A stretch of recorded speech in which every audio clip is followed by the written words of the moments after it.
কালকে আমার ছেলের স্কুলের এক বান্ধবীর মা আমার ছেলেকে জিজ্ঞেস করেছে, কি রে তোর মা এত সুন্দর করে ঘর গুছিয়ে রাখে, তুই নোংরা করিস না? আর অর্ক উত্তর দিয়েছে, হ্যাঁ নোংরা একটু করি, তারপরে আবার আমাকেই সেই গুছিয়ে রাখতে হয়, নাহলে মা না ভীষণ রাগ করে। হ্যাঁ গো, এটা সত্যি, ঘর অগোছালো হলে আমার ভীষণ রাগ হয়।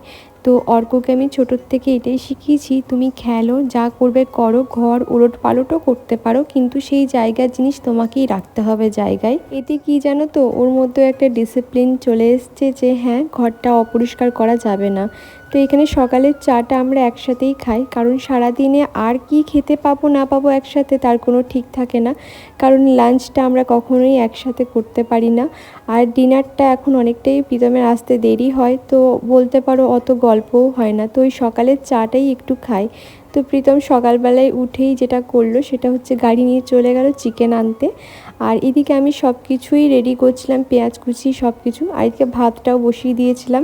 আজকে পোলাও করবার একটা প্রস্তুতি নিয়েছিলাম, কিন্তু পুজোর ওই কটা দিনের কারণে বেশ ধকল আছে শরীরে, সেই কারণে জানো তো আমি কোনো রকম পোলাও করতে চেয়েও প্রীতম আমাকে দিল না। আর তোমরা তো জানো আমি চিকেন খেতে পারছি না গন্ধে, সেই কারণে এইভাবে রুমাল বেঁধে আমাকে রান্না করতে হয়েছে অর্কর জন্য, কারণ অর্ক খেতে চেয়েছে সেই কারণে। তো এখানে আমার চিকেনও হয়ে গেছে, আর এদিকে আমার ভাতটাও হয়ে গেছে। এবার একটু বাইরে যাব, মানে একটু ব্যাংকের কাজ আছে, সেখানেই যাব খাওয়া দাওয়া করে।